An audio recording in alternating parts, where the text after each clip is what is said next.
Selamat siang Smart Listener. Saat ini saya berada di Balai Kota Makassar dan pagi tadi kita telah sama-sama menyaksikan pelantikan pejabat Wali Kota Makassar Bapak Iqbal Suhaib, dan di samping saya sudah kami bersama pejabat Wali Kota Makassar Bapak Iqbal Suhaib. Selamat siang Pak.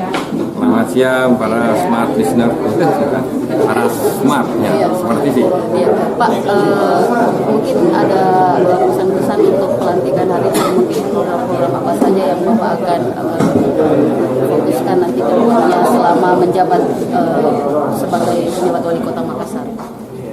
Kota kita Makassar ini adalah kota budaya, ya, karena kota budaya kota yang sudah cukup tua.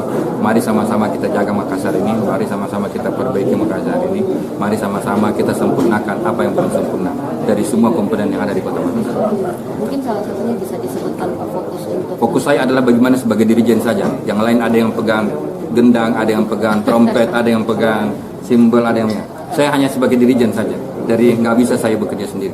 Saya hanya sebagai dirijen, yang lain semua. Supaya dia menjadi satu konser musik yang bagus, maka semua harus memainkan dengan nada yang serasi. Smart Listener. Mari kita kembalikan Makassar citranya seperti Makassar yang tempo dulu, bahwa seluruh dunia mengenal kota Makassar, gitu kan? Kita jadikan Makassar menjadi kota kebanggaan kita, di mana kita akan hidup dan sampai mati kita berada di Makassar. Terima kasih Pak Iqbal. Demikian Smart Listener, wawancara saya bersama penjabat Wali Kota Makassar. Sampai jumpa.